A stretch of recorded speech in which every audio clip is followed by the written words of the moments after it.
Hello my செல்லக்குட்டீஸ், இன்னைக்கு ஒரு புது கதை பார்க்க போறோம். கோடை விடுமுறையில 2 பசங்க அவங்க பாட்டி வீட்டுக்கு போறாங்க.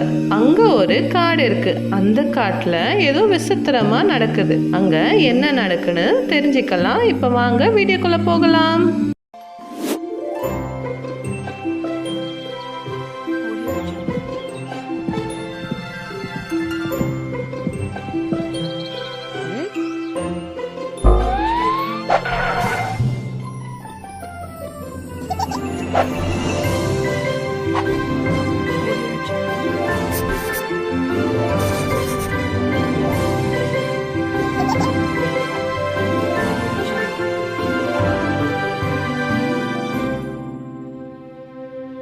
கோடை விடுமுறை முதல் நாள் மியாவும் மேக்ஸும் 2 பசங்களும் அவங்க பாட்டி ஊருக்கு போறது அவங்களுக்கு பிடிக்கல. ஏன்னா அங்க இன்டர்நெட் இல்ல, கேம்ஸ் இல்ல, அங்க ஃப்ரெண்ட்ஸ்ன்னு யாரும் இல்ல. கொஞ்ச நாள் தானேன்னு மியா சொன்னா.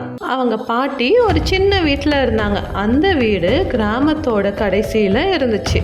சுத்தி பூச்செடிகள், ஒரு சின்ன வேலி, உயரமான பழைய மரங்கள் இருந்துச்சு. அந்த மரங்கள்ல இருந்து ஏதோ சத்தம் கேட்டுட்டே இருக்கும். நீங்க அந்த காட்டுக்குள்ள போகவே கூடாதுன்னு அவங்க பாட்டி வந்ததும் சொன்னாங்க. அவங்க கண்ணு ரொம்ப சீரியஸா இருந்துச்சு. அவங்க பேசுறதுல பயம் தெரிஞ்சது. அந்த காடு உங்க பேரை கூப்பிடும், நீங்க பதில் சொன்னீங்கன்னா திரும்பி வரவே முடியாதுன்னு பாட்டி சொன்னாங்க. அன்னைக்கு ராத்திரி மியாவும் மேக்ஸும் அவங்க ஜன்னல்ல இருந்து அந்த காட்டை பார்த்தாங்க. காத்து இல்லாமலே மரங்கள் ஆடிட்டு இருந்துச்சு. ஏதோ மெதுவா பேசுற மாதிரி கேட்டுச்சு. அது வெறும் காத்து தான் இருக்கும்னு மேக்ஸ் தைரியமா சொன்னான். ஆனா மியாவுக்கு சரியா தோணல. அடுத்த நாள் காலையில அவங்க கிராமத்தை சுத்தி பார்த்தாங்க. எல்லாரும் ரொம்ப நல்லா பேசினாங்க. ஆனா அவங்க காட்டை பத்தி சொன்னதும் எல்லார் முகமும் மாறிடுச்சு. தேனி வளர்க்கிற மிஸ்டர் பார்க்கர் சொன்னாரு, அந்த கிசுகிசுப்ப கேட்காதீங்க. அவங்க நிறைய நல்ல விஷயங்கள் சொல்லுவாங்க, ஆனா அது பொய். பேக்கரியில வேலை செய்யற மிஸ் எல்லி சொன்னாங்க, போன வருஷம் ஒரு பையன் காணாம போயிட்டான், யாரோ அவன் பேரை கூப்பிட்ட மாதிரின்னு சொன்னான். மியாவும் மேக்ஸும் பயத்தோட ஒருத்தர் பார்த்துக்கிட்டாங்க.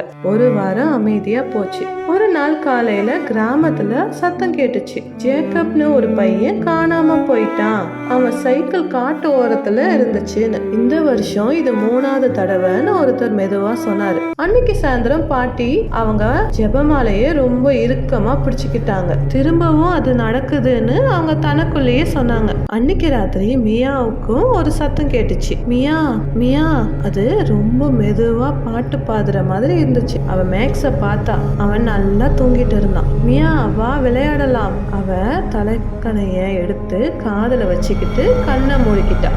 அடுத்த சில நாள் ரொம்ப டென்ஷனா இருந்துச்சு. யாரும் அவங்க குழந்தைகளை வெளியே விடல. மேக்ஸ் நாம வீட்டுக்கு போயிடலான்னு நினைச்சான். ஆனா மியாவுக்கு அங்க என்ன நடக்குதுன்னு தெரிஞ்சுக்கணும். அவங்க ஊர் லைப்ரரிக்கு போய் பழைய நியூஸ் பேப்பரை படிச்சாங்க. அதுல 100 வருஷத்துக்கு முன்னாடி குழந்தைங்க காணாம போன கதைகள் இருந்துச்சு. எப்பவும் காட்டுக்கு பக்கத்துல யாரையும் கண்டுபிடிக்க முடியல. ஒரு பேப்பர்ல எலிசான்னு ஒரு பொண்ணு 1923 காட்டுல இருந்து தப்பிச்சு வந்தான்னு எழுதி இருந்துச்சு. எலிசான்னு மியா சத்தமா படிச்சா. அந்த காடு உயிரோட இருந்துச்சான். அவளை அங்கேயே வச்சுக்க ஆசைப்பட்டுச்சான். அவங்க இன்னும் தேடி பார்த்தாங்க, ஆனா வேற எதுவும் கிடைக்கல. ஒரு மழை பெஞ்ச மதியம் மேக்ஸ் அவங்க ரூம்ல தரையில இருந்து ஒரு பலகைய கண்டுபிடிச்சான். அதுக்கு கீழே ஒரு புத்தகம் இருந்துச்சு. அது எலிசாவோட டைரி. அதுல காடோட மேப்பு, சில விசித்திரமான குறியீடுகள், பல உருவங்கள் பத்தி எழுதி இருந்துச்சு.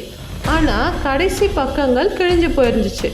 பின்னாடி ஒரு மெசேஜ் இருந்தது, கேட்காதீங்க, போகாதீங்க, எப்பவும் பதில் சொல்லாதீங்கன்னு இருந்துச்சு. அன்னைக்கு ராத்திரி மியாவுக்கு திரும்பவும் அந்த சத்தம் கேட்டுச்சு. மியா எனக்கு உதவி பண்ணு. இந்த தடவை அது அவங்க அம்மா பேசுற மாதிரி இருந்துச்சு. அவ படுக்கையில இருந்து இறங்கி கதவை நோக்கி போனான். மேக்ஸும் முழிச்சு அவ பின்னாடியே போனான். எங்க போற அப்படின்னு சொல்லி கேட்டான். அதுக்கு அது அம்மா, அவங்க காட்டுல இருக்காங்க. மேக்ஸ் அவ கைய பிடிச்சா. அது அம்மா இல்ல, அந்த டைரியில என்ன எழுதி இருந்துச்சு ஞாபகம் இருக்கா? ஆனா மியா ஏற்கனவே வெளியில நடந்து போயிட்டே இருந்தா. வேற வழி இல்லாம மேக்ஸும் பின்னாடியே போனான். காடு ரொம்ப குளிராவும் இருட்டாவும் இருந்துச்சு. மரங்கள்லாம் நகர்ற மாதிரி இருந்துச்சு. புதிய பாதை உருவாகிற மாதிரி இருந்துச்சு. அவங்க உள்ள போக போக அந்த கிசுகிசுப்பு சத்தம் அதிகமா கேட்டுச்சு. மேக்ஸ், மியா வா விளையாடலான்னு சத்தம் கேட்டுச்சு. ஆனா மியா தொடர்ந்து போனா. அங்க ஒரு வெள்ளி மாதிரி மின்னும் மரத்துக்கிட்ட தடுமாறி வந்தாங்க. அந்த மரத்தோட பட்டையில அவங்க முகம் தெரிஞ்சது. ஆனா ஏதோ தப்பா இருந்துச்சு. அவங்க சிரிக்காத போதும் அந்த முகங்கள் சிரிச்சுக்கிட்டு இருந்துச்சு. திடீர்னு காடு அமைதியாச்சு. அப்புறம் அந்த மரம் பேசுச்சு. நீங்க ரொம்ப தூரம் வந்துட்டீங்க, தைரியமான பசங்களா. அவங்க அப்படியே நின்னுட்டாங்க. உங்களுக்கு என்ன வேணும் எனக்கு தெரியும்னு அந்த மரம் மெதுவா சொன்னுச்சு. காணாம போன குழந்தைகளை நீங்க தேடுறீங்க, ஆனா எல்லாத்துக்கும் ஒரு விலை இருக்கு. என்ன விலைன்னு மியா கேட்டா. அந்த மரம் சிரிச்சது. ஒரு விளையாட்டு, நீங்க ஜெயிச்சா அவங்க எல்லாரும் ஃப்ரீ, நீங்க தோத்தா நீங்க இங்கேயே தங்கிடுவீங்க. அவங்க முடியாதுன்னு சொல்றதுக்குள்ள அந்த இடத்துல இருந்து விழுந்தாங்க. அவங்க முன்னாடி 3 கதவுகள் வந்துச்சு. ஒவ்வொரு கதவுலயும் ஒரு அடையாளம் இருந்துச்சு. ஒரு கடிகாரம், ஒரு நெருப்பு, ஒரு கண்ணாடின்னு. நல்லா யோசிச்சு தேர்ந்தெடுங்கன்னு அந்த குரல் சொல்லுச்சு. அவங்க கடிகாரத்தை தேர்ந்தெடுத்தாங்க. உள்ள ஒரு பெரிய மணல் கடிகாரம் இருந்துச்சு. அதுல ஒரு புதிர் இருந்துச்சு. முன்னாடி போக நீ பின்னாடி போகணும். கடிகாரம் உடையறதுக்கு முன்னாடி என்ன நேரம்? எலிசாவோட டைரியில இருந்த சில விஷயங்களை வச்சு அவங்க கண்டுபிடிச்சாங்க. நள்ளிரவு, அந்த நேரம் தான் சத்தம் அதிகமா கேட்கும். கதவு திறந்தது. அடுத்தது நெருப்பு. அவங்க எரிமலை குழம்பு மேல இருந்த சின்ன சின்ன கல்லுல நடந்து போகணும். மியாவுக்கு அந்த டைரியில இருந்து ஒரு பாட்டு ஞாபகம் வந்துச்சு. அவ அத சத்தமா சொன்னான். நெருப்பு அணைஞ்சு போச்சு. அவங்க பத்திரமா கடந்து போனாங்க. கடைசியா கண்ணாடிக்குள்ள மாட்டிக்கிட்ட குழந்தைகளை தெரிஞ்சாங்க. அதுல ஜேக்கப்பும் ஒருத்தன். எங்களை விடுவிடுங்கன்னு அவனை கத்துனான். மியா கைய நீட்டினான். ஆனா தரையில இருந்து ஒரு நிழல் வந்துச்சு. அது அவங்கள மாதிரியே இருந்துச்சு. ஆனா ரொம்ப மோசமா இருட்டா இருந்துச்சு. அந்த நிழல் பசங்க அவங்கள தாக்கினாங்க. மேக்ஸும் மியாவும் தப்பிச்சு ஓடினாங்க. கடைசியா பாட்டி சொன்னது அவங்களுக்கு ஞாபகம் வந்துச்சு. பதில் சொல்லாதீங்க, பேசாதீங்க. அந்த நிழல்கள் மெதுவா போச்சு. அவங்க பேசுற மாதிரியே பேசுச்சு. ஆனா மியாவும் மேக்ஸும் எதுவுமே பேசல. ஒவ்வொன்னா அந்த நிழல் உடைஞ்சு மறைஞ்சு போச்சு. கண்ணாடி நொறுங்கி விழுந்துச்சு. குழந்தைகள்லாம் மயக்கமானாங்க.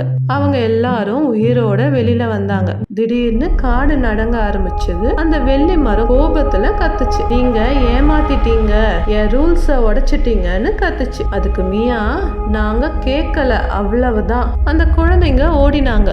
காடு கோபத்துல கட்டி அங்க பனி அதிகமாச்சு. ஆனா இப்போ அவங்க போற பாதை தெளிவா இருந்துச்சு. அவங்க காட்டு எல்லையை அடையும் போது சூரியன் வந்துச்சு. அந்த கிசுகிசுப்பு சத்தமும் குறைஞ்சிச்சு. காணாம போன குழந்தைகள் திரும்பி வந்ததை பார்த்து மக்கள் அழுதாங்க, சந்தோஷப்பட்டாங்க. யாரும் எப்படி நடந்துச்சுன்னு கேட்கல. யாரும் திரும்பவும் காட்டை பத்தி பேசல. பாட்டி அந்த 2 பசங்களையும் இறுக்கமா கட்டி பிடிச்சாங்க. நீங்க என்னை விட தைரியமானவங்கன்னு சொன்னாங்க. இந்த வீடியோ பிடிச்சதா மறக்காம லைக் பண்ணுங்க, கமெண்ட் பண்ணுங்க, நம்ம சேனலை சப்ஸ்கிரைப் பண்ணுங்க. பை குட்டீஸ்.